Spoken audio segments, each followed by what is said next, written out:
Okay, I'm sharing my screen.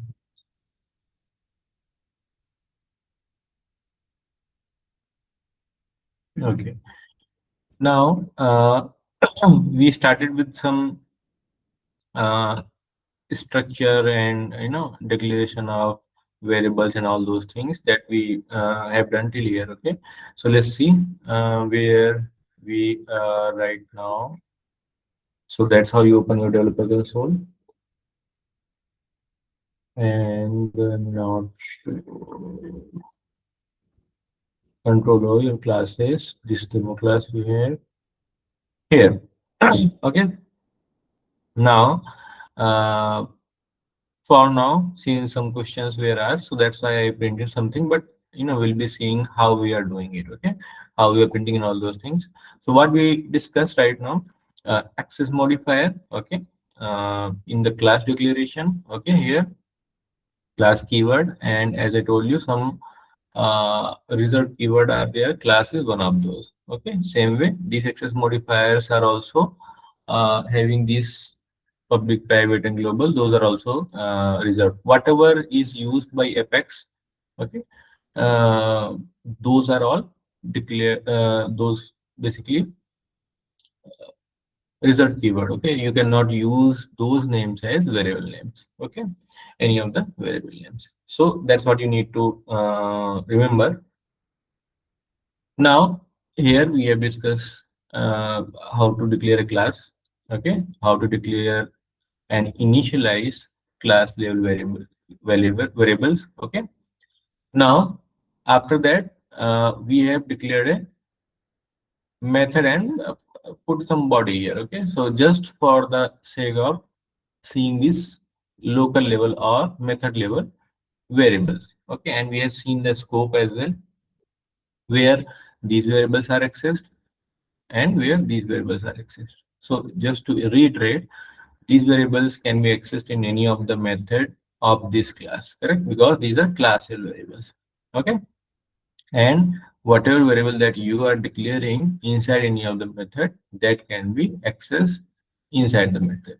So top level concept you understand, wherever this variable is declared, you see that curly braces, okay, adjacent curly braces, where it is opening, where it is closing, there that variable would be accessed. Okay, so in this case this is the scope, and in this case this is the adjacent curly braces, right? So this would be accessed in the whole class. Okay, so class level variables and local level variables.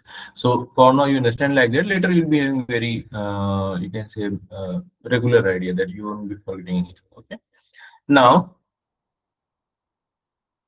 we are having methods as well. So in methods, we'll be discussing a lot of things. So for now, as I told you, method will be having mainly access modifier, return type, and the method name, and these two opening and closing parentheses. Okay, these you can call small brackets or parentheses. Okay, and then your curly braces open and close. Now inside curly braces, you are going to write the logic. Okay, so any logic that you are writing in any of the class, that would be written under the method or inside the method. Okay, so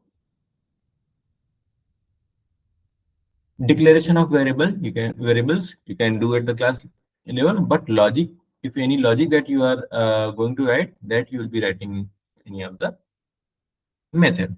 Okay, this much only variable declaration. So variable declaration, variable initialization, and assignment. Okay, this much we have discussed. So declaration, while you are declaring a variable, what type of data it would be storing, but you are not assigning any value initially. Okay, then this is declaration, and I will be showing you what default declared variable will hold in Apex. Okay, just give me 1 second, guys.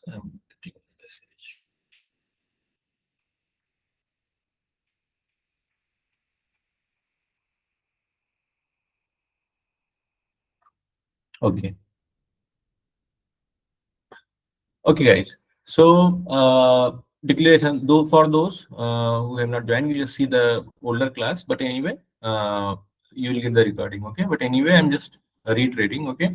So in this one, if you see, I have declared the variable. Okay, so here I'm ending the syntax with this semicolon. Okay, then I'm going for next syntax. Okay, so here I have declared, here I have declared as well as I'm assigning some value. Okay, equal and some value I'm assigning. Okay, so this is initialization. I'm declaring as well as assigning some value. See, it is initialization. Now if I put some other value or some value into the variable like this. Okay, so this is assignment of value. I can assign into this as well, into this as well. Okay? If I'm assigning into this or this, it is going to override the values, whatever values they are having earlier. Okay, so that will be seeing, don't worry. Okay, now till here, anyone is having any question, guys? If you have revised it in the week days, and if you are having any question till here, you can ask. Anyone, any questions?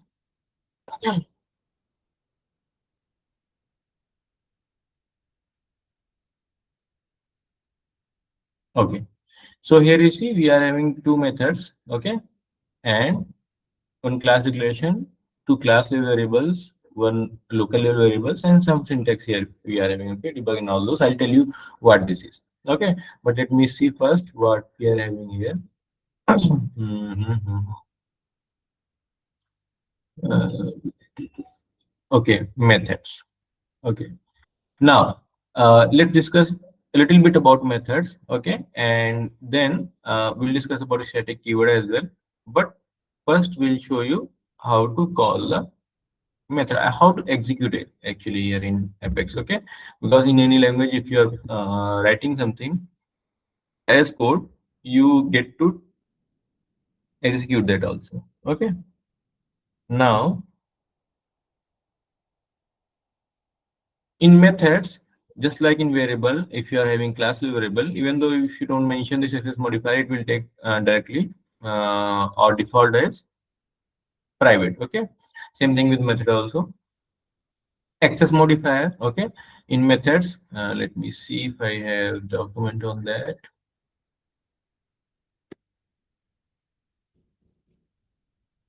Okay,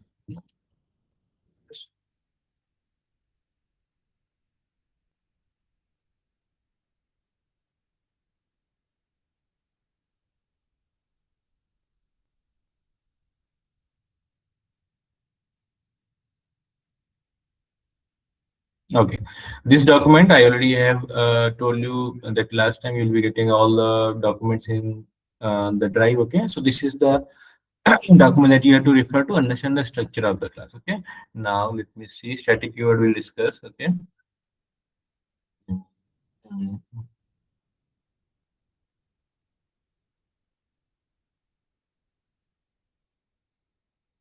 fine. Okay. Now let's discuss a little bit about methods, since we are using method here. Okay, so while you are building any method, okay, then first you have to have access modifier, so where that method can be accessed. Okay, same thing, if you are having public, private, and global, same behavior it is going to do, just like same behavior it is going to show, just like it is going to basically the access modifier is going to work for class, same way access modifier is going to work for method. Okay, but to access the method, first you have to have access of the class, just like we discussed. Okay, that inner access modifier cannot be more open than outer access modifier. Okay, so if it is public, method can be public and private. Okay, if it is private, then method can be only private. If it is global, then method can be private, public, or global. Okay, so that we have discussed. Now uh, we also have discussed what does it mean if it is private, public, and global. Okay, guys, if you have not joined the last call, okay, last class, you go by this. Okay, so we have discussed this, okay, in detailed manner. Now access modifier and then return type. Return type is me having meaning like method is like your logic, basically packet of logic. You understand like that, that it would be having logic inside it. Okay, and it would be calculating something, just a computer thing, correct? So it would be doing some logic calculation. That's why you are writing the code. That's why the whole purpose of Apex is coming through, right? Now here, whatever you are writing, okay, uh, can or cannot return something. Consider a calculator, okay, that we build going forward, okay. So consider that you are giving input up to variables, okay, like, I want to add those, okay. Then you are getting the addition of both, like you have given input 2 and 3 and you are getting result as 5, correct? So obviously, your computer is calling some method. Okay, it does not matter what language it is doing. And in every language, this is the same scenario. Correct? You are having a method. Okay, or some languages call those functions as well that we'll be seeing in JavaScript. Once we'll be learning JavaScript. Okay, we'll be understanding that those are called functions there, but same scenarios. Okay, same behavior and everything. Now, in Apex, we call those methods. Okay, some people call those functions also. It does not matter, but here these are called methods. Okay, everywhere documented you are going to get as methods, and in JavaScript as functions. Now, so while I'm calling it, okay, I might expect, okay, I need some result out of it. Okay, so in that case, we'll be having that return type here. Okay, like in case of addition of two numbers, I will be having result as number, right? So that's what we are going to have here also. Okay.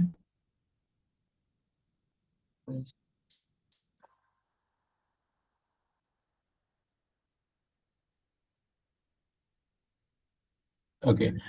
Now, after that, you'll be having method name. Okay. Obviously, we can have some more things here. Okay. For now, you understand like that we are having a non-static method. Okay. Why I'm saying that? Because here I'm not mentioning static. Okay. And how it differs. Okay. Once you are having static and non-static methods, that will be seen. For now, I'm starting with non-static. Okay. Now, method name. Method name always should be having this nomenclature in camel case. Okay, so camel case means it should be starting just like you are having variables, right?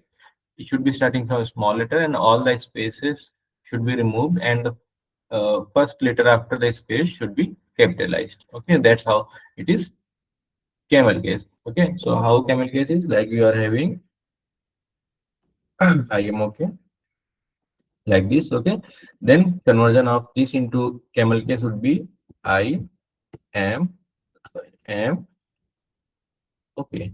Okay, this is camel case. So in these two spaces I have removed. Okay, and then I am, the next letter I am capitalizing, correct?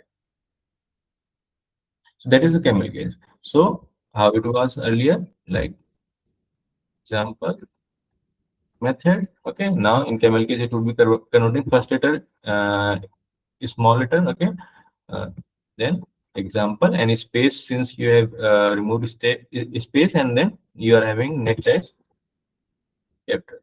That's what I'm using. Okay, so this is called camel case. We'll be having more cases later once we'll be reaching LWC, but here mostly you are going to have camel case. But in class, as we discussed, that first letter would also be capital. Okay, although you are not going to get any error if you are not using this. Okay, even though if I do like this, okay, I'm not going to get any error. Obviously, you cannot use spaces. Once you are using spaces, then you'll get error. Okay, so compiler will not understand what you are saying because these words are different. You see, you are getting error. Okay, so here you cannot use spaces, but however you want, you can name it. Okay, but you should not be doing it. You should be following some standards because everyone will be looking for those standards in your class. Okay, or in your code actually. Okay, wherever you are writing. Okay? This format is followed everywhere. Okay, so you can follow this format. Okay, camel case. In case of method and variable declaration, in class declaration, you'll be having first letter also capital. Okay. Although if you are not following any of these, you are not going to be hitting any error into Apex. Okay. Now, method name. Once you are having this, then you are going to have parentheses. Okay. Open and close. This we call parentheses or small bracket open and close. Whatever you want to say, you can say. Okay. Parentheses open and close. Then curly braces. Okay, like this, and inside curly braces you are going to have the logic. Whatever logic that you are going to write, you can write logic here. Okay, and you can write any logic, maybe you are calling database also, and all those things that we are going to do in future. Okay, but that's how method body looks like. Okay, this is called method signature, and this is called method body. Okay, signature, I will be showing you what a signature looks like, because I will be showing you this standard class. Okay, now return type, if you are not expecting anything to be returned by method, okay, only some execution that you want to do here, then fine, you put here as void. This is reserved keyword given by basically apex, that if you don't want anything to be returned by that method, okay, then you put void. Okay, once you are putting void, then you cannot return anything. Okay, once you are putting a return type here, return type means you have to put data type here. Okay, once you are putting a return type here, okay, then you must return a variable or a value of that particular type. That also will be showing you. Okay, now this is the method signature. Assignment, this access modifier. Okay, then return type. Okay, and then method name, open close parentheses, curly braces. Okay, and if you are having static, then I'll be telling you where to put it. Okay, now what we are doing here, we are having some variables assignment, and that much we are having here. Same thing we have done here also, if you see. Okay, here we are having access modifier, return type as void, because we are not returning anything. Okay, and then method name, open close parentheses, and then curly braces. Now that's how you declare any method, that's how you declare any variable, and that's how you declare any of the class. Any questions in this one, guys? Anyone? Then we'll be printing some things here. Okay, and then we'll be showing how to call the class methods. Anyone, any questions?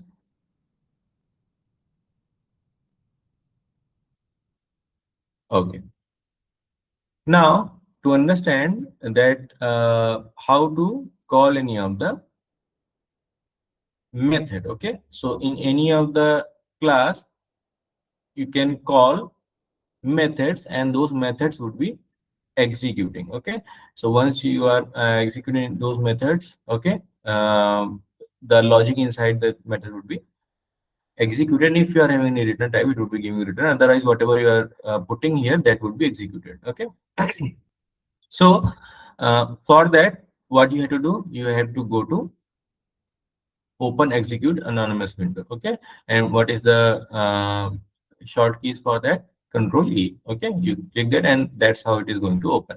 From here you can call it. Okay, slowly I'll be telling you how this is going to behave, but for now, once you have to call any of the method, okay, so you have to call it.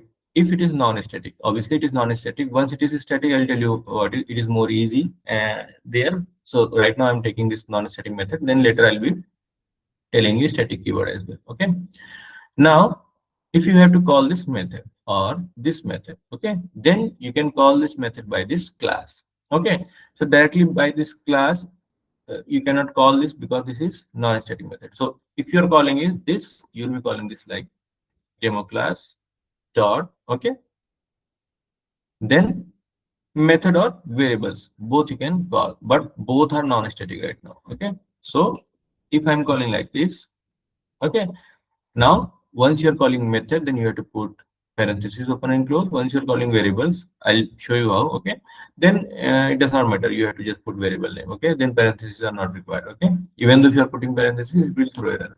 Now then close the syntax. Here also you are going to write apex itself, but that's how you are going to call it. Okay, it would be just behaving like you are calling it, calling the method here, just like it should be called in other classes. Okay, now here you see this is an anonymous window. Okay, and here you are having these two buttons, execute and execute highlighted. Okay, so once you are executing, whatever you are going to put here, everything would be executed. Okay, it would start execution. Okay, and if you are clicking execute highlighted, then whatever you are highlighting like this, okay, by dragging your mouse, then it is going to execute that much only. Okay, so like if I am putting here multiple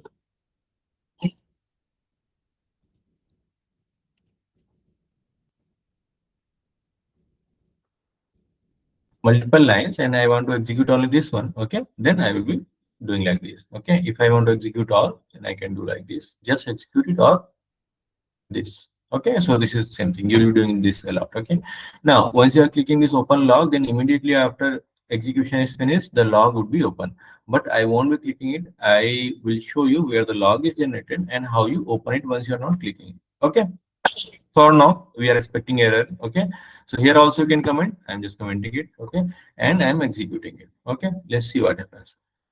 Now, if you are having any error, then you are going to get error. If you are not having any error, then a normal window would be closing and log would be generated. Okay. If you see, non-static method cannot be referenced from a static context. Okay. Obviously, as we discussed earlier also that we are having a non-static method. So, fine. How to call non-static method? Okay. So, understand it like that. Okay. I don't want to go into that deep. That we'll be doing later. Okay. But once you are calling a method, okay, you have to create an instance of the class, and from that instance you can call it. Okay, so always it is like class dot method, but once it's a non-static method, okay, where static is not mentioned, okay, then you have to call it from the instance of the class. Now I am going to create an instance of the class. So how to create instance of the class? Just like you create a variable. Okay, now like this. Okay, and here you can name anything. It's your like class stance, anything you can name for now. Okay, we name it short, but for now I'm putting like that. Okay, then new class. Okay, now like this, let me see if it is correct first. Okay, then I'm executing like this. Now you see we did not get any error. Okay, and if you go to log here, you see one log has been generated. Okay, now if I double click it, okay, it is going to open the log. How to read the log, okay, how to understand the log and everything that we are going to discuss. Okay, but for now you understand like that whenever you are executing something, log will be generated here in log tab, and by double clicking it you are going to get it open. Okay, now we'll see that again. Okay, here earlier what we were doing it, we were just trying to put class directly class dot method. Okay, that won't work because it is a non-static method. We can call it from any of the instance. So you have to create an instance. In order to create the instance, you have to create like this. Okay, class name, then any variable, you can put any name here. Okay, then equal to a new keyword. Okay, and then class name again, and these parentheses. Okay, and then you break the syntax. Every time if you are creating instance, you have to create it like that. Okay, there are some things that you have to understand while doing this, why you are doing it, why this new keyword you are using. New is a keyword here, you see, that's why it is changing color. Okay, new is a keyword, so before class name you have to, every time you have to do that, like that, there is no difference. Okay, but okay, we'll be having some difference on, we'll be having constructor, but every time if you have to create an instance, you have to create it like that. Then this variable would be storing the instance of the class, and through this variable you can call any of the method. Okay, and that's what we are doing it here. Okay, now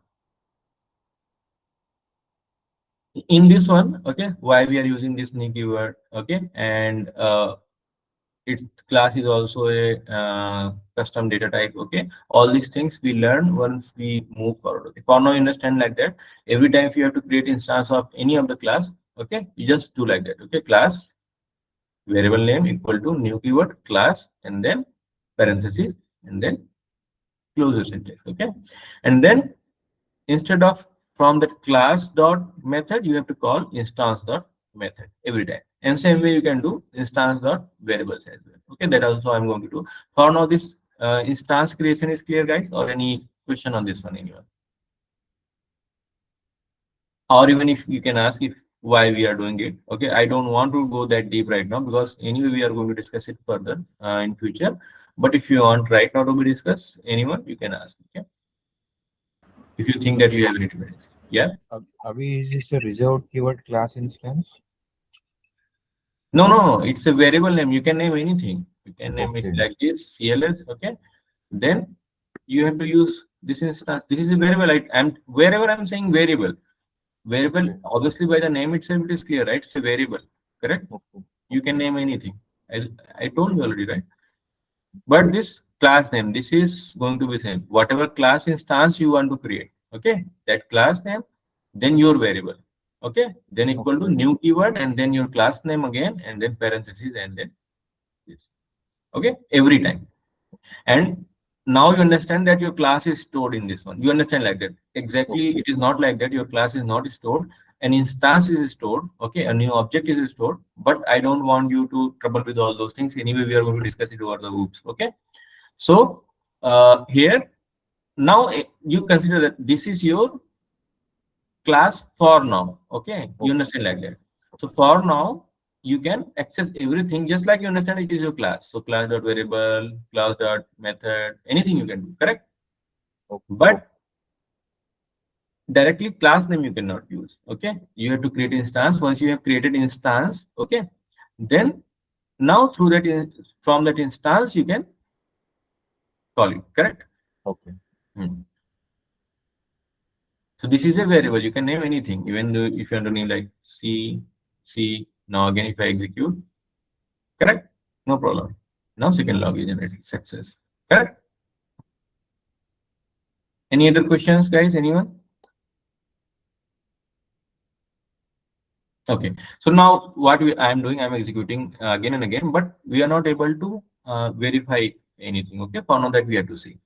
Now let me clear some things here. Integer example variable is fine. Method level is fine. Method level variable is fine. Example variable here. Let's remove that. And fine. I'm saving it. Whenever you are saving it, this code will compile again. Okay. And if there are any errors, it will show here into programs. Okay. Let it save. Correct. Now it is saved. Okay. Now, so next thing should be print hello world that we all do, correct? So for that, what we have to do, we have to see how it is printing and how we can see output, right? So first thing is like I'm running something, I should be seeing computer executing it, and I want to see output as well. Okay. So for that, first time we are going to use some executions. Okay, this is also declaration and assignment. Everything is an execution basically. But anyway, okay, we are having what you say like let me let this method be there.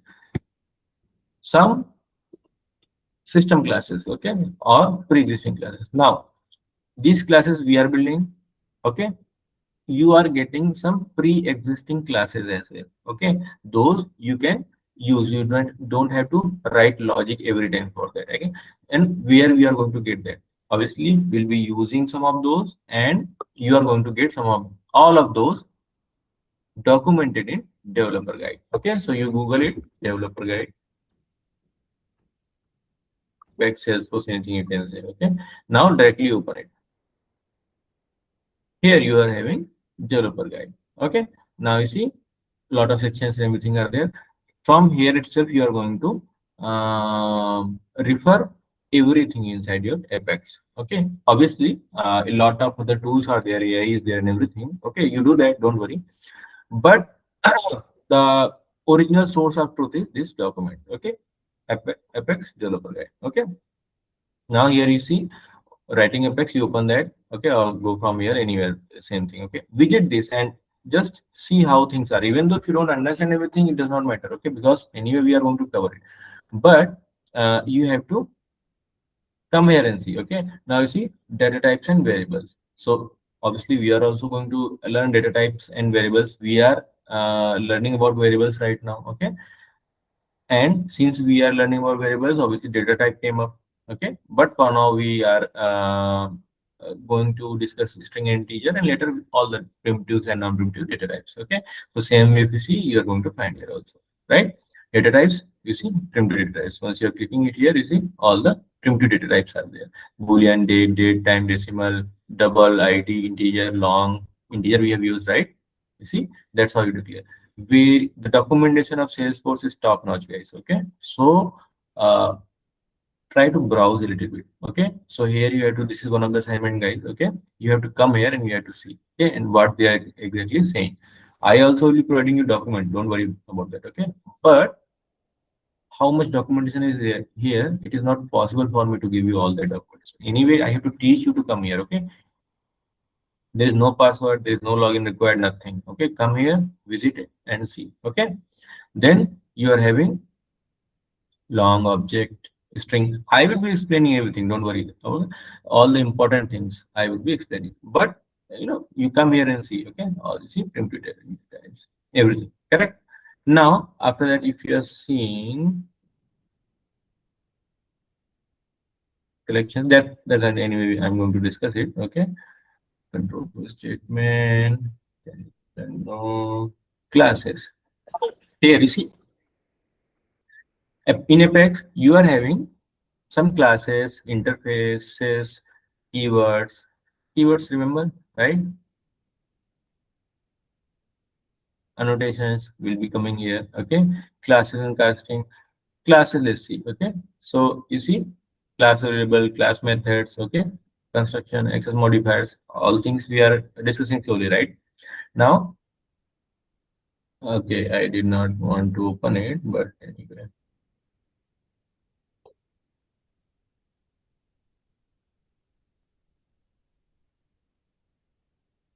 Extension, everything we are going to learn later. Okay,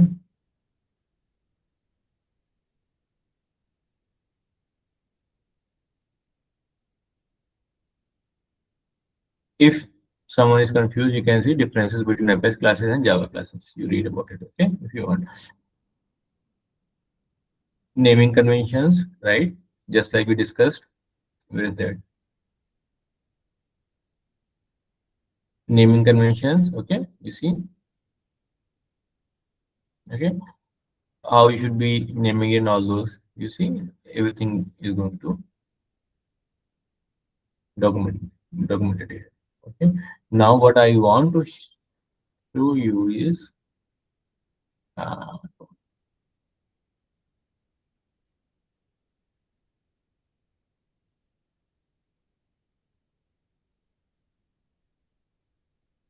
debugging, testing, deploying, all those things. If you want, you can result keywords, correct? As I told you, correct. Now, if you are asking what are result keywords, okay, and how many of those, you see, all those are there. So here should be class, public, string, correct? All those things, those we are using new, correct? Where is that? New, all those things, null, okay, all those things, correct? So those are result. Anyway, your compiler will tell you if you are using any of those. So it is not very you can say crucial thing. Obviously, you should be knowing it. Someone is asking you or someone is tricking you down in something. Some cases, okay, then it is fine. Otherwise, your compiler will tell you, okay, that something is wrong. But you should be knowing it why it is like this, okay. Then I Apex reference. Let me open that.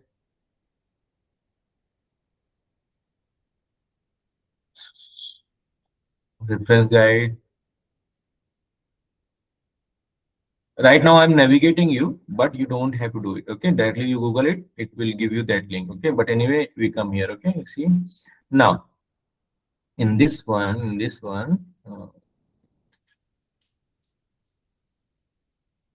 now we are into Apex reference guide. Reference guide means where you are going to take reference from. Okay, don't take any load, guys. Okay, I'm just for simple printing, I want to show you how I'm picking a class and its method that is already existing. Same way you are going to do it for all of the operations. Okay. Now, um,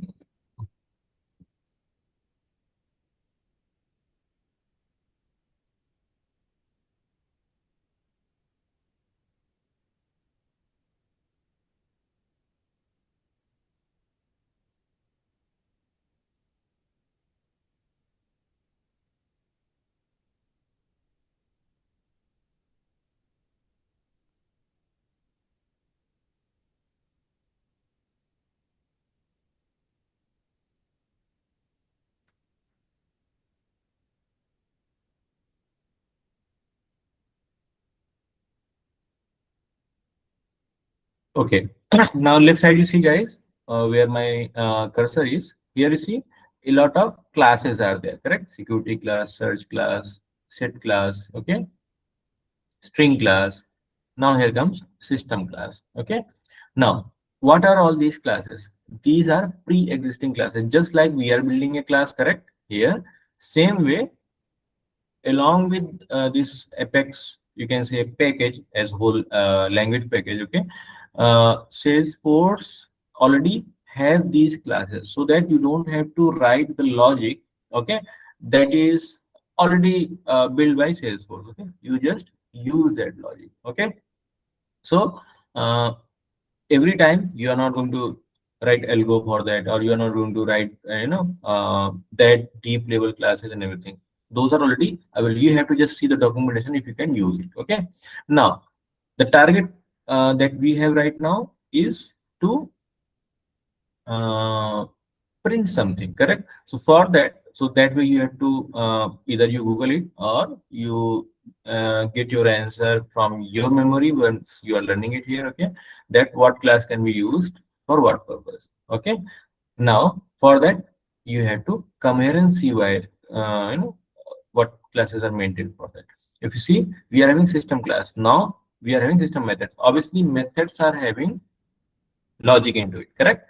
So they are going to be executed. Once they are going to be executed, either they are going to return something, or they are not going to return something, but they are going to do some execution, right? Now if you open it, these are the methods. So let me click on that. Okay, now let it open. See, system class, correct?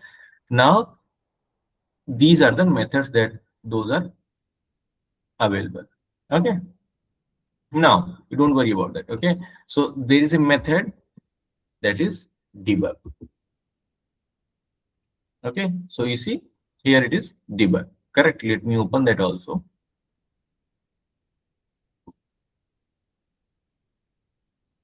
Now here you see, in method we have discussed one thing that is called signature, correct? Now here we are having signature public. Here they have static also. Okay, that means we don't have to create an instance once we are calling it. Okay, simple as that. So let me make it static also. This one, static, static, static also. So if you are having a static method, it is going to be like it, public static and then return type. And if it is non-static, it is like that. Okay, so we'll discuss more about static and why it is like that. uh,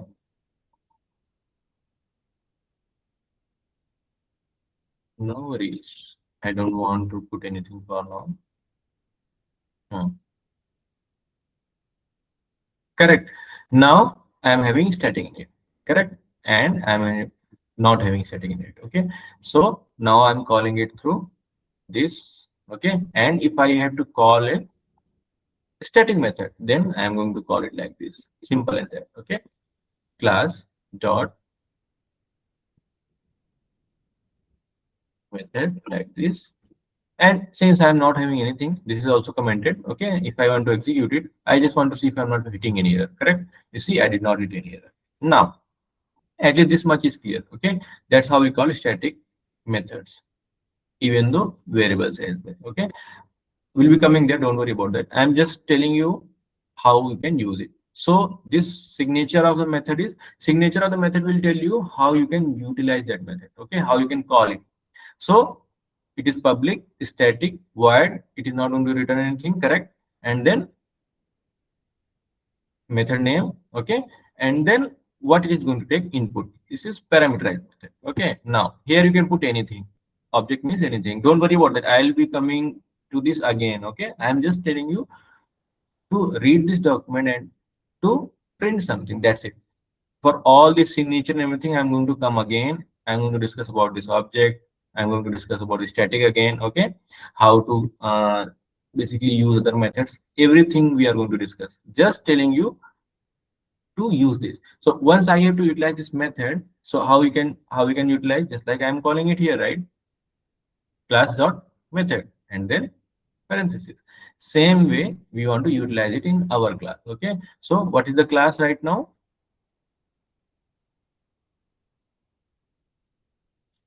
system. Okay. Now,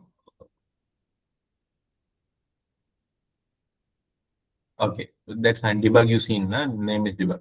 Same thing we are using system dot debug. So class name is here system dot debug. Debug was the method, correct? Then parentheses, okay, and inside parentheses you can have anything. Now, since I'm going to put some strings here, okay, I'm going to put hello world. Okay, now close it, correct, and save. So whenever you want to print something into the log, okay, you use this every time. And from where it is coming, that's why I'm opening this document. Otherwise, you don't have to worry about how it is coming and everything. Okay, all you have to do, you have to use it like this. Okay, in many, I think Java is use system or out or something like that. Okay, so a lot of syntaxes are there. Those are fixed for putting debug statement or printing something into output. Okay, now here we are printing static thing, that is a string. String is mentioned inside single quotes. That's why I'm doing here. Okay, single quotes. Now here you can put anything that would be printed. Okay, for now I'm saying anything. Later I'll be telling what does it mean. Okay, now if I am going to execute this method example, so first line would be executed, second line would be executed, and then third line would be executed. Let me close this or like this. Okay, now once this line would be executed, system will try to print this. Okay, and we want to see this where it is printed, that we will know, okay, what is happening. Okay, now I want to execute this much only, so execute highlighted. Now if I'm clicking this open log, then what will happen? Automatically the log will open. I don't have to go there and double click. Okay, so you see execute highlighted. Now see automatically log is open, correct? Now here you see something. Okay, these check boxes. Okay, once you are clicking this debug only, okay, we are talking about this. Okay, then what will happen? Only debug statements would be showing, because you have this much bigger log. Once you are only executing 4 lines or 3 lines, I believe, correct?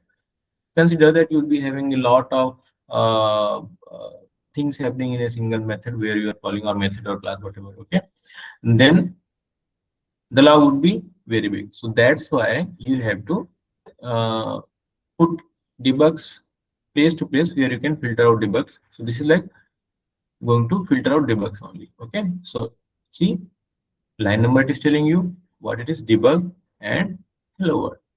Line number 12, correct? It is a debug and hello world. That's what you are printing. Okay, so that's how you are going to print anything. Okay, now just reiterate how to call any of the method. First, see if the method is static or non-static. Okay, if it is non-static, you have to create a instance, create an instance, and then through that instance you can call the method. If it is a non-static method, then you can directly call it from the class. Why is that? I'll be telling you later. Don't worry about that. Okay, but this much you have to do first, right? Then only you'll be understanding further things, because you have to write the code and execute it. Okay, so that's how. And if you want to print something, then what you have to do, you have to use system.debug, and inside that you can put a string, number, or something, whatever you want to put. Okay, it will print that. Correct? Any questions still here, guys? Anyone?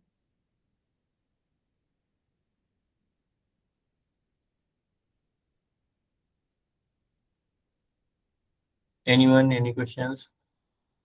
Okay, so you visit the developer guide, you try to navigate and see. Okay, don't worry about that, you don't read a lot, I would say. Okay, just see this documentation is there for our developers. Okay, now after that you don't have to worry about that. Okay, a lot of things are there, you don't worry about, like, okay, no, I have to go and learn everything. It does not matter right now. Even if you are trying to learn it, you will not understand. For those I'm telling you who are beginners. Okay, now let me close that down. Okay, and here we are printing something, correct? Now, as we told you, we can print anything. So let's see printing anything actually. Okay, so this variable is there, this we can access it, right?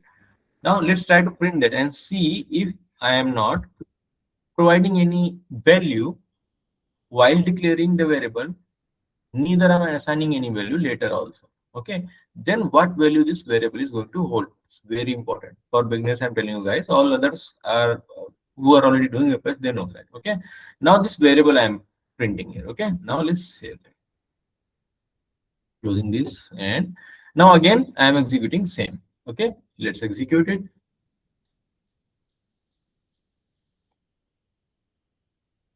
And I'm going to filter debugs only and see what is printed. Null. Very important thing, guys. Initially, once you have declared any variable, okay, then it would be having null value. If you are assigning any value, okay, then only it is going to have that value overridden. Okay, so if a variable is declared, always it would be holding value null. Okay, null is like nothing. Okay, for now you understand like that. Okay, later we'll be uh, clarifying more once we'll be learning about collection, then empty, null, and everything we are going to discuss. Okay, so variable that I have printed. Okay, so inside debug you can put anything. So I'm putting here variable, and that variable is declared only. Correct. Now same way I can put multiple debugs also. Correct. Then I'm printing another variable, both are class variable. Okay, and then third thing that I'm printing is one method variable. So all these debugs we can put, right? There's no worry. And for now, since I'm just printing these variables, I'm not putting any identifiers here. By the line number you can identify. Okay, so if you see here, line number was mentioned. Correct. Sure. Same way we can find about others. So let's try to print. So now we are printing this variable as well as this variable. Okay, now this variable is getting assigned here. Correct. Let's see, execute again, debug. Now you're seeing three debugs here, line number 12, 13, and 14 as well. Okay, so first variable is null. Why is that? Because it is declared but none of the value is assigned to it. Okay, where before this debug is happening, so that's why it is having null only. Correct. Second, we are putting this variable and this is having value 10, that's why it is printing 10. And third one is having this variable is declared here. Okay, it was null here, but in the next line we have assigned some value. Okay, so to show assignment, correct, this is now holding this value, that's why we are seeing this value here. Okay, so that's how we are printing all three variables, okay, in a non-static method, and we are calling it by creating an instance of the class and then instance dot method. Correct. Any questions still here, guys? Anyone?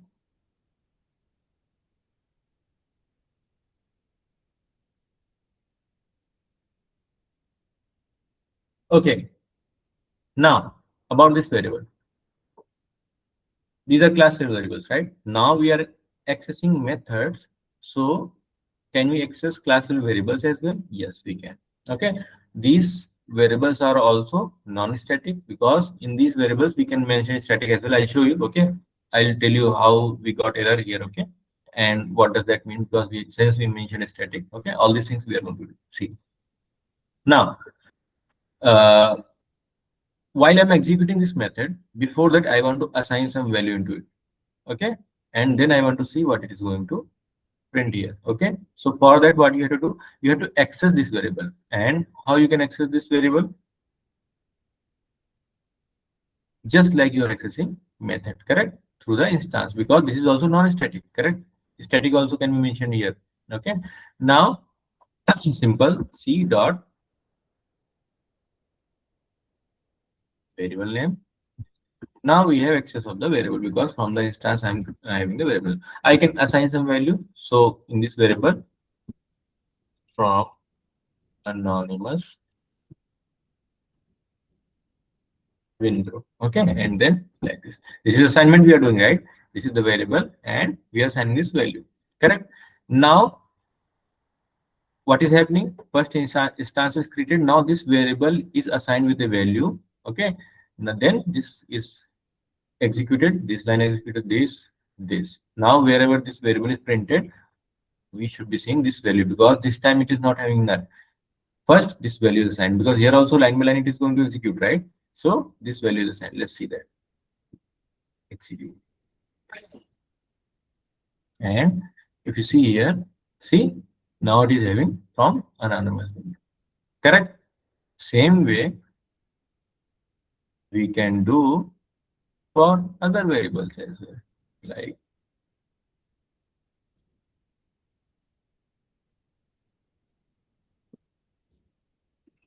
correct? Some number is going to have another value. Correct? Now, execute. This time, value got overwritten. How is that?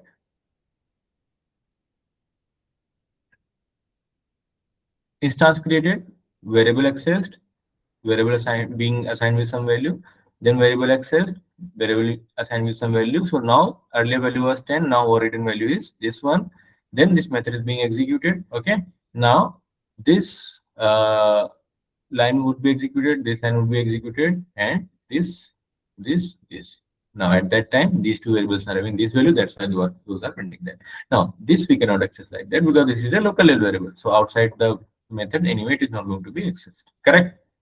So from the class instance, we have accessed non-static variable, we have accessed non-static method. Okay, this much is clear, guys, and we are printing all those. Correct? Anyone, any questions, guys? Anyone?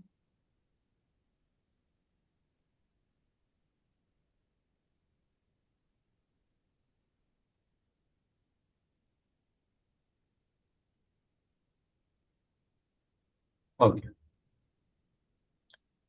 Now we have to see. So we have seen debug. Okay. So we are trying to print something. Okay. In your code, you'll be putting a lot of debugs to see where what is happening. That will be helping you while you are debugging your code. Okay.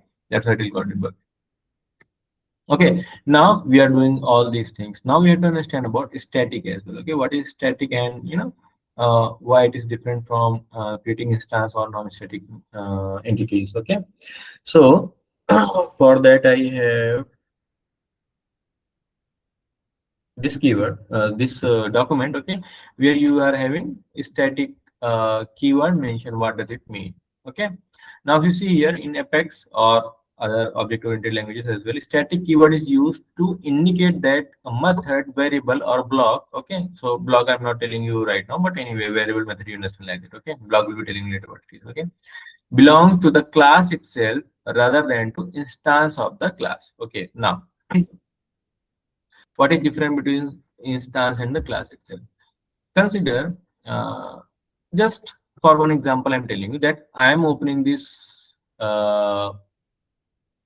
guest tab here. Okay, and maybe you are opening this guest tab as well. Okay, and then you change something here, like for now you change recently viewed like this. Okay, and while I'm opening this, I'm having into this or list view. Correct? Now we both are accessing same thing. Correct? Understand? It's very you can say minor, you can say different, that you have to understand. Okay, so code behind should be one only, right? Because for everyone the new code is not created. Correct?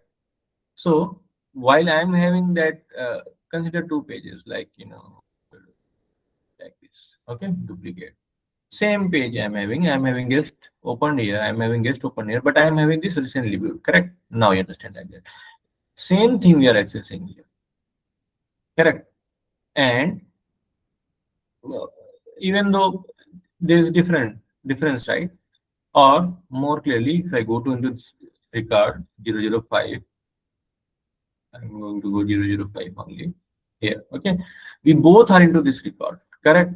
Now if I open it like this, and I'm not saving it. Okay, but I'm having it like that, and here I'm having it like that, maybe like this. Okay, now we both are having same record open. Okay, but both are just working fine. They're not basically interfering into each other's context.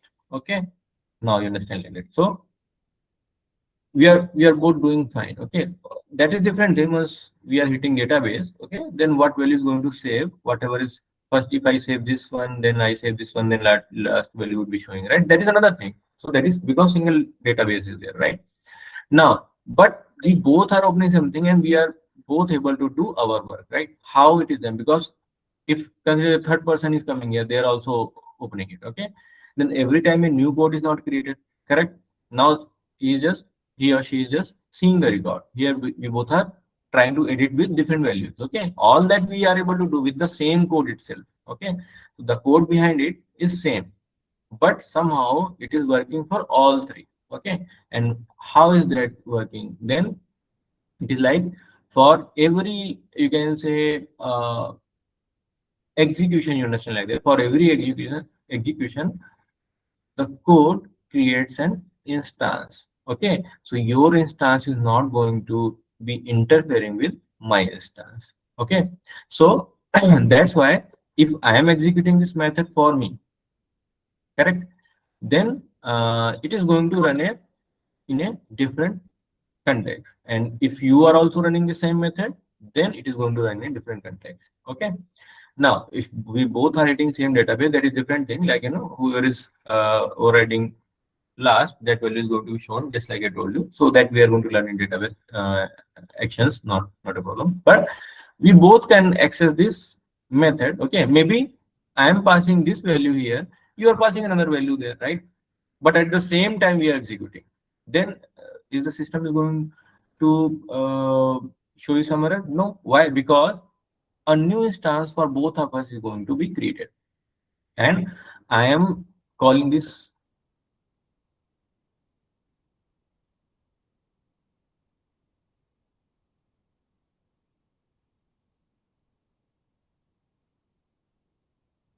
You are going to call those promises. That's how. Okay, that's how these things are done. Okay, so although it's very small thing here, but you see the difference because every operation that you are doing, you are using it. Okay, I am opening here, you can be opening the same record there or same page there or anything, right? But it is not interfering in each other's context, right? That is what instance is. Okay, now if you are creating your instance, it's a non-static method, it always belongs to the instance of the class, correct? So whenever you are creating instance, then and there you can call this method, and that method would be related to that particular instance only. Okay, if I create another instance and I will call the method, okay, then that would be belonging to that instance, correct? To that instance of the class, correct?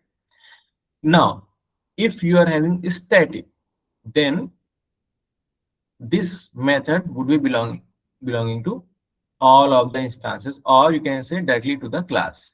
That's why we are able to call it directly from the class rather than creating an instance.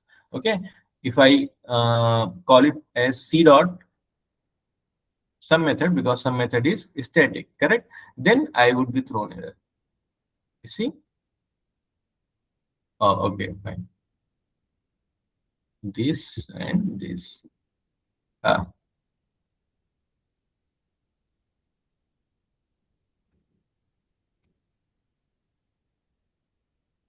now see, static method cannot be referenced from a non-static context. That's what we are doing, okay? Because we're trying to call it from instance, correct? Now,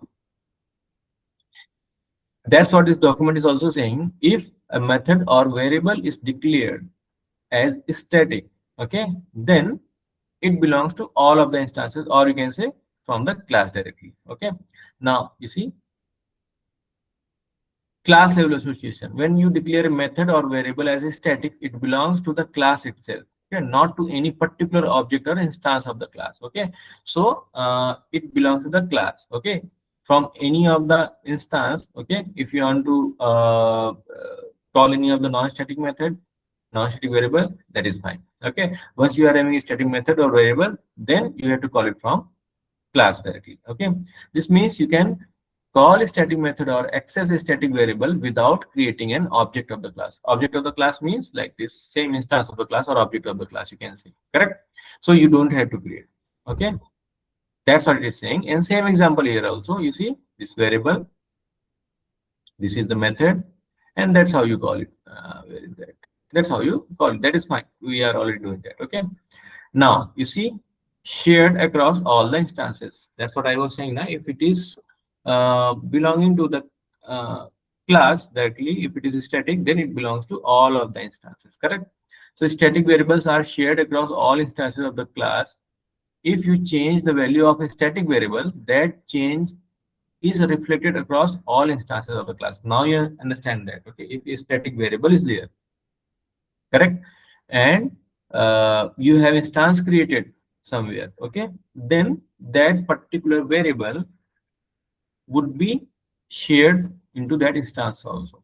Okay, so now that won't be happening if I'm in that case, if even though if I having like this, okay, our own instance created, but if there is a static variable or something like that, okay, static method is also there, then static variables would be sharing values across the instances. Okay, so that's what it is. Although we don't mix that much, but anyway, we see here it is a static what you say, like, variable. Now here you see we are creating that is fine, we are accessing it. Okay, okay, we are not showing that way, but anyway. Okay, fine, fine. So now here, same way, class dot variable we are doing. Okay, but that was not the intention. So static variable, utilization of this static variable will be showing you. Okay, once will be showing you asynchronous effects, okay, and triggers as well. Okay, they will be showing you how it is working for you in all of the instances, because every time iteration is done, okay, a new instance is created. Okay, so there will be showing you how static variables are used, because static variables does not change their value as soon as the instance is created. Okay, so they are not reinitialized again and again. Okay, so if I show you here, if I create a new instance of this class, immediately these variables are initialized.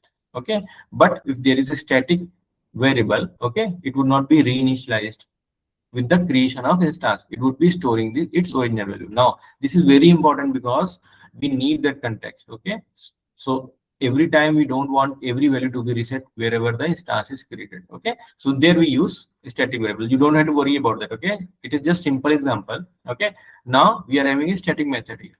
Okay, now you see what I'm doing. I'm trying to access the same variable that is accessed here. Correct. Now if I save it, let me close for some time. I'm getting an error here. Variable does not exist, example variable. And why is that? Even though it will print the same thing only, whatever we are printing here. Okay, example variable. Same thing, let me print here. Okay, so that you don't think there is some change that I have done. Okay. Now you see, variable does not exist for this. And why is that? Because this variable belongs to the instance of the class. This is a non-static variable, correct? And this method would be belonging to all of the instances, means class itself, correct? Because this is a static method. Now this variable would be available with the instance, but this method will be available with all of the instances. That's why once you are accessing any of the variable inside the method that is static, that should also be static. Like if I am going to declare a variable public static,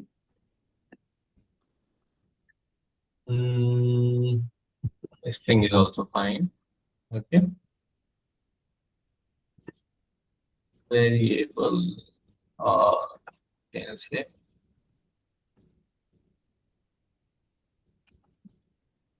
second variable. I'm just declaring, I'm not initializing. Okay, let it save. Okay, why to save?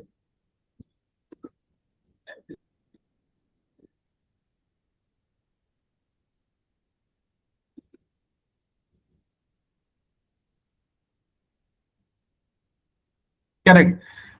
Now see, there is no difference, only name I have changed.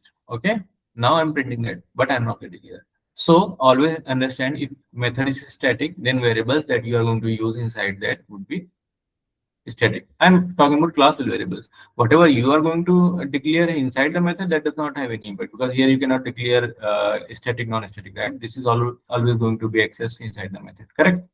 So only class variables we are talking about, correct? Now this is the same, you can say, behavior we get for static and non-static of the from the method and from the variables. Okay. Now all I have to do is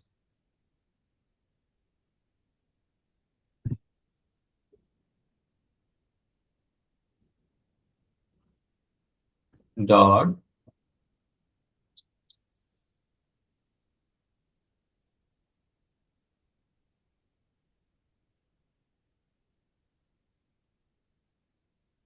so you get some suggestions as well, right? So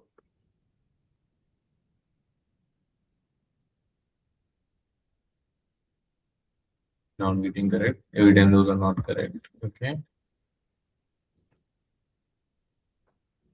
Now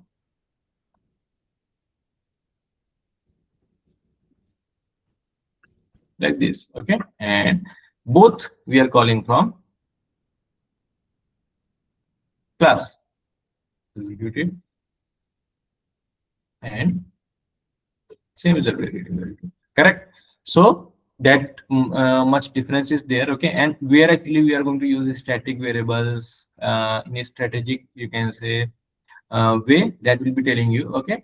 So for now it is not going to bother you, either you go by non-static or you go by static for now, but put the you can say, uh, just use one thing. Okay. Either use static or non-static, unless the purpose is basically like that you have to create static and non-static as well. Okay. I'm just telling you so that we can call both static and non-static variables and methods, okay, wherever we need it. Okay. Now you understand this system.debug. Once we are seeing the documentation, it was static. This is the signature, if I call it. So this is the signature of the method, correct? Now it does not have any inputs. Okay. It is public access modifier associated. Okay. Then static, so it would be called directly from the class, correct? And then void, it is not going to return anything. Okay. And then method name. So if you are going to call it, how you are going to call it? Class dot method, and it is not going to return anything, then parentheses, correct? Same way the signature of debug was same, like static and void, it was not returning anything, and then debug was the name, so we are having name. Since it was static, we are calling from the class. Now system is class provided by Apex itself or Salesforce itself, you can say. Okay. So you cannot create any class name system. Okay. Because it is already available in your org. Okay. And you can utilize it in your class as well. That's what we are doing, right? We are utilizing it to print something. Okay, guys. This much is clear. These are very basics of Apex that we are discussing. Any questions in this one, you can ask. Anyone? Any questions?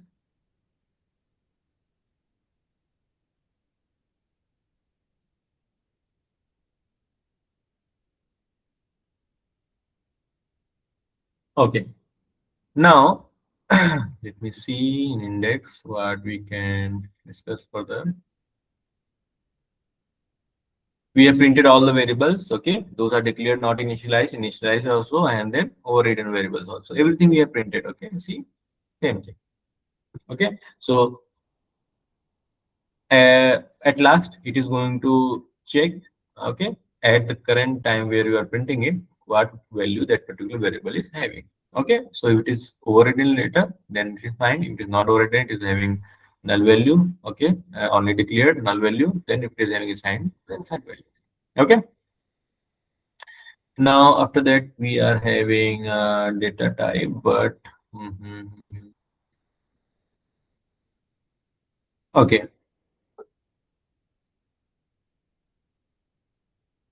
fine. Now since we are already using data type, okay, so we have to discuss about data types. Okay, we have seen developer guide also. Now we have to discuss a little bit about data types as well. At least those which are going to be used for now. Okay, and then we'll be discussing more about non-primitive data types and all those. Okay. For now, since we are using all these, right, string, integer, and all those, so that's why we have to discuss for these data types as well. Okay. So in this one,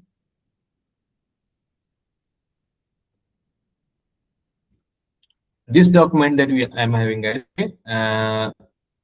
You just ask in the group, we are not having that. It would be uploaded to the drive. Okay. Primitive data types. So primitives and non-primitives. So what is the difference, right? So if you primitive data types are the most basic types of data. Okay. So non-primitives are like, those are built over primitive data types. Okay. These are primitives, like, without it, you cannot have non-primitives as well. Okay. So data predefined in the language. Okay, primitive data types are the most basic types of data that are predefined in the language. These data types store same values like number, text, dates, and more, all those things. Okay, simple values. Okay, uh, like number, text. So that's what you also know, right? So if you go to your org and you are creating a field, correct, then you are having a type as well. That's what you are doing there, right? Not in a coded manner, but from the UI, correct? And whenever you are choosing any of the variable to, oh, sorry, any of the field to be created, you tell Salesforce, or you can say metadata, okay, that what you are going to store later, and only that value you can store later. Same way, object oriented and strongly typed, correct? So even though if you're choosing formula, you have to tell what data type it would be. Okay, checkbox, boolean, correct? Currency, obviously number plus currency. Okay, some special type, but date time, email, everything is having a data type, correct? Same way, you are having data types in Apex also. Okay, but these are basic data types. Okay, so those we call primitive data types. Okay, so what are primitive data types? Integer. Okay, it is going to store numbers. Okay, and it is having some range. The integer data type can hold values from this, okay, to this, because of this bit range. Okay, if you want to understand bit range, everything, you can dig more about it. Okay, just put a prompt in AI and you'll be getting the answer. But it is very like, how big number it can store. That's what the whole thing is about. Okay, so it is in positive or it is in negative. Okay, so it is like, 2 to the power of 31. Okay, and 2, whatever it is. Okay, so this is like that much storage is allowed if you are declaring any variable with integer keyword. Okay, in the last I have example of all, I believe somewhere. Yeah, here I have all. Okay, I'll be showing you, but this is the first one. So this is going to be your second assignment. Go through it. Okay. Apart from visiting developer guide. Okay. You go through it. There also you have data types. There also you can learn. Not a problem. Okay. And if you have any questions further, you can ask. Okay. Now see, that's how you're going to have integer and count it. Right. Then you're having long. It's a 64-bit integer. I mean, a more big value you can store. Okay, so the range is like this, from this to this. Okay, mostly your work would be done using integer, but somewhere you have to ask, you have to use long as well. Okay, so yes, instead of integer, you have to mention long. Okay, so integer long, but whole numbers. Okay, if you are having decimals, then you have to put double or decimal. Okay, it can be having decimal points. Okay, now here you see you are having decimal and double, but represent numbers with fixed precision and scale, used often for currency and financial calculations. Okay, so mostly we use decimals. Okay, in doubles, I think rounding up is being done. I'm not sure at this point, but we use mostly decimals. Okay, in that Apex guide, okay, this would be mentioned. You read it through. If you are having some clue there, that is fine. If you're not, then if you have any questions, you ask, we'll be answering there. Okay, so for numbers having decimals, you are going to use this. Okay, then what is the difference between double and decimal? Okay, so here that is also mentioned. Okay, although I am going to explain all these things, I'm just telling you to read it through. Just I'm going through this document. Okay. Boolean, true or false. Okay. Very important. String we already have used once. Okay. Once or twice in our code. Okay. Date, it is going to have date stored. Date time, it is going to have date and time stored. And yes, obviously, how to initialize these variables, I'll be telling you those also. Just telling you if this kind of variables are there. Okay. Then you can store this kind of value there. Okay. Apart from that, if you have to store something, that will be also discussing. Okay. Obviously, that would not be of primitive types. Okay, because all primitive types are already covered. Then you are having time, and here specific, you might not find this in every language. Okay, what we are discussing till now, you are going to find in each language. Okay, let it be any language that is object oriented. Okay. ID is Salesforce specific, but it's a primitive type. Okay, here you can store string, means number, as well as alphabets also, but that is going to be either 18 characters or 15 characters. Okay, so in ID it would be verifying. If you are mentioning any of the variable as ID, then it would be checking for a combination of numbers and letters, and then it will be checking the number length of the variable value, means the overall characters. Okay, that should be either 18 or 15. So your ID can be either 15 digit or 18 digit on the inside Salesforce, right? So that's how this ID is mentioned. ID is also primitive. Okay, so although sometimes we store IDs into strings also, that's not a good practice, but we do that also because IDs can be IDs are also strings, right? If you see any of the Salesforce ID, if you see, that is ultimately a string, right? So if you want to verify that it's ID or not, then you have to declare another variable as ID. Then only ID can be stored. Otherwise, it will throw error. Correct. Then top, you understand, like it's not data that you can basically read like that. It is going to store into bit, right? You see, collection of binary data typically used for store files, image, or encoded data. So it's like once you are having images, files, and everything into Apex, then you are going to create a blob of it. Okay, so that way you can convert anything into blob. So hello world is a text anyway, but now you are converting it into blob and you are storing in this variable. Okay, so blob is like that. It is going to store binary data. Okay, that cannot be read like that. It should be converted again into whatever you want to basically select it. Like, you can convert it back into text, but if it is a document image, then it will be converted back into image to see that. Okay, so it's like blob. Okay, then object. As I told you guys, I'm going to go through this again. Okay, just showing you this document so that you can read it through.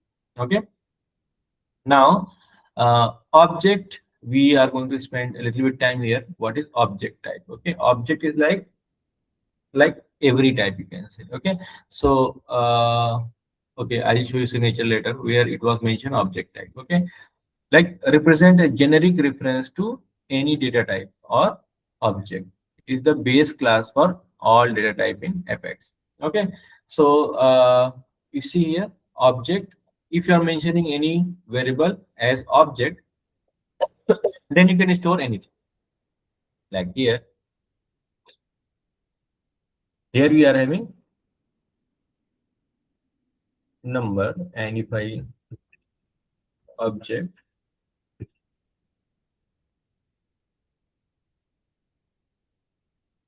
correct, now it is storing 10 here.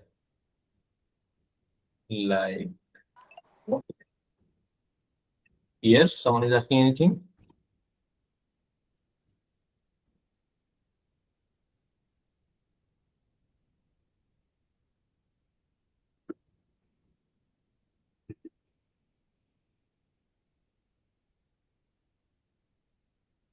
Now see what I am doing here. Earlier I was storing number here, but right now I am storing string here. Correct? Same way I can store anything. So once you are mentioning any variable as object, then it's like it can store anything. Okay. but we don't use that, you can say, frequently this object, because we want to confirm what we are having is that particular data type. Okay, earlier we knew that whatever is stored inside some number was number only, right? But right now we have to identify if it is a number or if it is a text or it is what, right? So that's how, but if you are having object, then obviously it can be storing anything. Okay, so that is object. We'll be discussing that again, and we'll be telling you how to use this object type and where to use it, and how Salesforce is also using it. Okay, in if you remember this signature of debug, right? It was having parameterized method, and it was having object as data type of input variable, right? So that means you can input anything. That's why it was mentioning object. Okay. Anyway, we'll be coming to there. Okay. Now, uh, what are the default values that you see? Boolean will be having false as default. Default means if you have declared but you have not assigned any value, then obviously it is going to have some values. Okay. Then that is false for Boolean. Okay. Integer, double, decimal, long defaults to 0, and string defaults to null. Okay. So all this you can see here. Okay. In this example. Okay. How to declare all those and how to print all those, that also we are going to show you. Okay, anyway, we'll be having this document discussed again maybe in the next session. Okay, for now, this you go through it, you take the reference from the developer guide also. Okay, and meanwhile, I'll be discussing a little bit about methods more. Okay, because since we are leaving this return type and input variables empty here, okay, that also we have to discuss.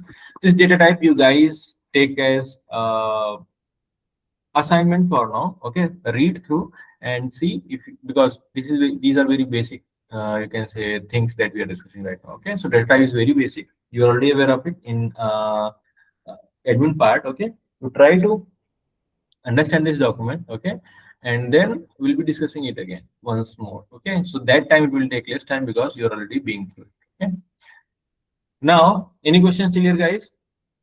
So this primitive types, any question till here, guys? Anyone?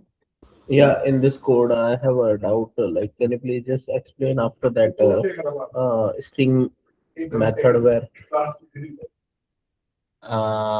In whatever code I'm showing right now, this one. Yeah, like in this code, like you create a one class and then you declare some objects in the initial. Then after it, you create a one method. Then after it, what is like you just simply print in that system.debug or anything else you did? Like you create a constructor or what? Nothing I have created. Have you joined late or what? I'm not. Yeah, I joined it. Then you have to see the class again, right? Because it is Okay. going to waste everyone's time, right? You see the class, we are not doing anything. We are just declaring variables, assigning those, and we are printing those. Okay, we are Okay. how we can construct the methods. We can call those. Okay. Okay. Simply you did this create class and create a method and declare the variable. That's it. Okay. Yes. Yes. Okay. Okay. Okay. Now you see that video. If you're facing issue is still, or you have any confusion, you ask. Then we'll answer that. Okay. Okay. Okay. Sure. Now, in method, we have seen void. That is fine. But how about if you are having some return type? Okay. Then that also we have to see, because later you are going to build calculator. Okay. Here. So we have to see that also. Before that, we'll be doing VS Code setup also, that all those things. But let's discuss these method inputs and method return type. Okay. Now, here, if I am returning anything, okay, then I have to put that return type, that this method will be returning this. Okay, consider this only static method only. Okay. Now, if I want to return, like it is going to return some integer, or let's say decimal. Okay, and I'm saving it. Then it is telling you that sorry. Instead of word, we are going to see decimal. Okay. Now it will tell you missing return statement. Okay, required return type decimal. That means this method expect value that would be returned as decimal, because whoever is going to call this method, by seeing this signature they will know, okay, it is static method. Okay, so we have to call it from the class directly, class dot method, and then decimal, return type is decimal. Okay, so it is going to return me a decimal. So whenever I'm calling it, the return of this method I would be expecting as decimal, and I would be storing that somewhere. Okay, so that's how it is going to fulfill our purpose, right? Now return statement is like this. You have to put keyword return, and then you have to return something. Since it is saying decimal, I am returning decimal. Okay, let's see that. Now it might not be making any sense, but right now it is returning the thing. Okay, now you understand theory about return keyword. Whenever this return keyword will be found at the time of execution, okay, code after that would not be executed, and whatever value it is having return after return, whatever it is having, it is going to be shown as output to the method. Correct. So now if you see here, not required. Okay, now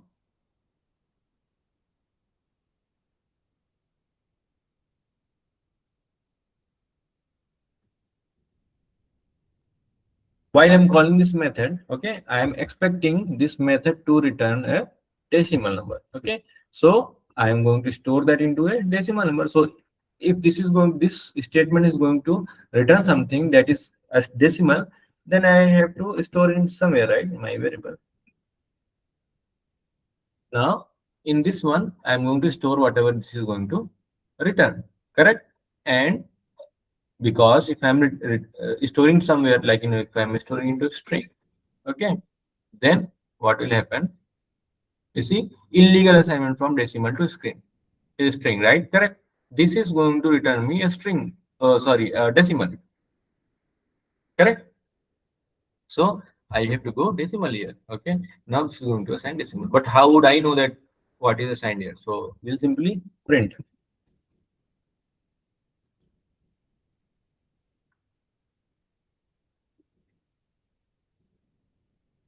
Now while I'm calling this method would be executing, and whatever it is returning, that would be stored into this, right? Because we are using equal sign, that would be stored into this, and this we are printing here. Correct. Now let's execute, and it is going to be printing that. Okay, so from line number 3, why it is saying? Because line number 3 here. Correct. And this debug is coming from line number 21 here, that I'm having here. Correct. So once this method is executing, first it is coming here, it is printing this. Okay, this is null this time because we are not assigning any value. Correct. And then after that is coming here and it is returning 12.5. 12.5, it is stored in this variable, because after this execution, whatever this method is returned, that is 12.5, is stored here, and then finally we are printing it. Correct. So that's how any return value you can capture and you can store it. If you're not capturing it, then it is fine. It is not going to do anything. Like, it would just execute, it will return. Okay, and you're not storing it, that is fine. Okay, so you're not going to get only null is going to be printed. Correct. Now you want to store it and utilize somewhere. That's how, like, if you're calling it, calling any of the method, okay, and it is returning anything, obviously you need that value. That's how you're calling it, right? Then that's how you're doing it. Now same thing here also. If you see, this is also not needed. Now if I declare a variable decimal equal to point plus, correct, simple operators also you have to learn. I will give you operators list also. There you can see this is plus operator, this is assignment operator. Correct. Now instead of returning this static value, I can return this variable, and this variable is either null if nothing is stored in it, either null, or it is going to have some calculated value, but it is always decimal. See, now we are not getting any error. Correct. Now it is going to return this calculated value. Correct. Now if I go again, debug, okay, execute it. Now it is returning 137.35. That should be some of it, I believe. Okay. So now we are doing a variable. This variable is of type decimal and return type is also decimal. So system knows that you are returning correct value. Okay. So that's how it is returning. So whatever return type that you are going to put here, same thing it should be returning. Correct. Now these are static values. Correct. What if we could take input and then we could process that? That's how the whole concept comes in, right? That you give input and you get output. So let's build another method. Okay, I don't want to change this one. Okay, then later I'll be showing you why. Third method. Okay, now this method return type I would be having as void for now. Okay, if you are having void and still you are returning something, system will tell you that you cannot do that. See, void methods must not return a value, obviously. So I'll remove this. Okay, and this is also not needed. But what I will do in this method, my purpose is to take input while you are calling this method. Okay, so this is static, right? Right now we are having static method. I'll tell you about non-static. Okay, then I'm going to print system dot debug. Okay, here I'll print something.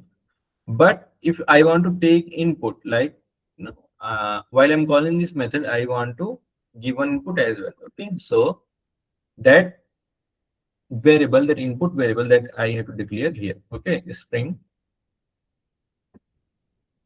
input. Okay, now inside this parenthesis, if you are going to mention it like that, so at the time of calling this method, you have to pass this input as well. Okay, now this input variable would be accessed same way. It is a local variable. Okay, so it would be accessed throughout the method only. Okay, so this variable, just like if it was the here, okay, string input, you could have accessed it here. Right now you can access it here. Okay, now like this. So what I'm doing right now in this method, I'm having input variable. I'm just calling it input. Okay, you can call it anything, like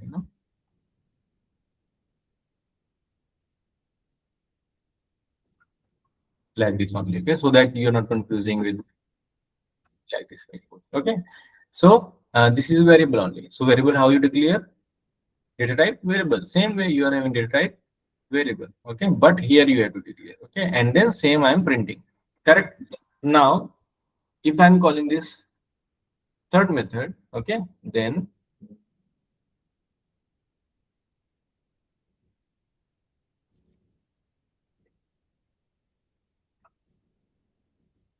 now if I'm calling it, I have to pass input. If I'm not passing input, it would be called method does not exist or incorrect signature. Exactly. Why? Because void, yes, void. Third method, yes, but empty parenthesis is not there, right? It is having a string input. Every time it would be expecting a string input. So you can directly pass it here, like hello there. Okay, and then you are passing in a string here. Directly you can do that, or you can pass a variable that is of type string. Both you can do that. Okay, now what it will do, it will take input and cdebug. Now it is passing it. Okay, so here it is passed. Now same thing you are printing here. Correct. So you are taking input and you are processing it. Somehow you are processing it. Correct. Now same way you can do, you can have a variable of type string. Correct. String some variable, and then you can pass that value there. Correct. And this variable you can pass in. Now same, the result would be same. correct? Like this. Okay, so now what you are doing, you are passing a input. Now you understand where we are going, right? So these two numbers, and if you want to have multiple inputs, multiple you can say input variables, then same way you have to do like this. Now here what you are expecting, two numbers that you can add, right? So decimal, where one comma, separated by comma, you have to mention variables here, those you want to be sent as multiple variables. Okay, decimal where 2. Now once I'm going to call this method again, okay, now let's name this method as sum, correct? We can rename it, right? Now I'm making it a sum, and here we are having two inputs. Okay, now what I have to do, I am creating a third variable. In that I'm going to store some of these two variables, correct? Then I'm not having hard-coded value right now, I am having these two variables summed up. Okay, now same thing I'm going to return. So these two variables would be input as decimal, addition of decimal would be decimal only, and that's what we are returning as decimal. Now what this method is going to do for you, it is going to give you sum every time. Now you understand the purpose of your method is summing two numbers. And now if again I call it, okay, I would be getting error that signature does not match. Okay, because now signature is having two input parameters that you have to provide. Okay, so 9.25 split by comma, this is the first value. Okay, then 6.05, whatever you are saying. Okay, then again you execute it. Some okay, why it is program.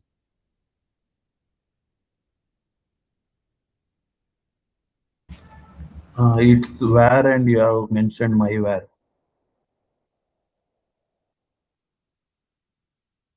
Okay, what you said where?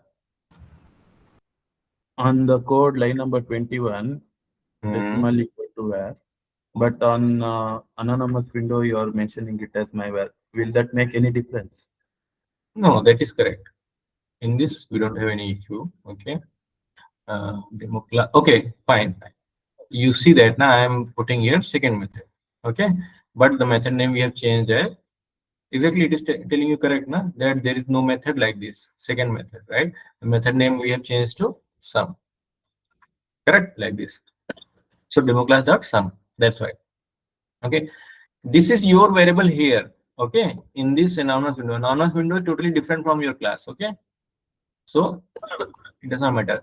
Here I am having stored this output of this into this my var, and that's what I'm printing, correct? So it does not matter from that.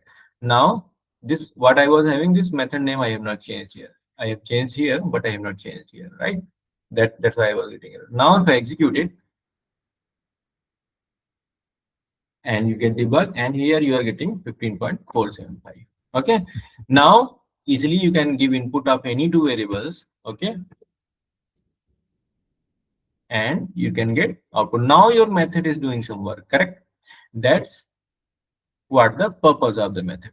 Every time it is going to give different value. Okay, so now you have a totally working method here. Okay, that is going to have two values. It is going to do sum for you, and it is going to return sum for you, correct?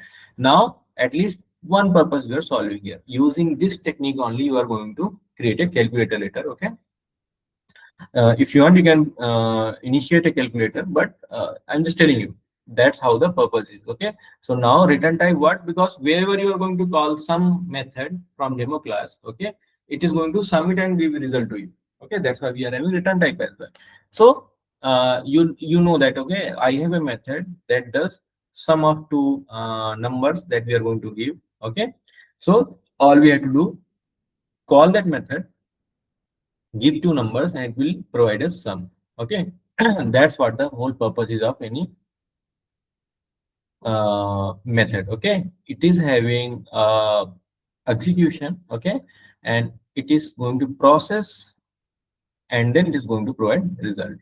Okay, so accordingly you have to design your methods. Okay, now this method, why I changed the name it to sum, because I know this method that we are designing is going to provide us sum, so accordingly you have to name that also. Correct.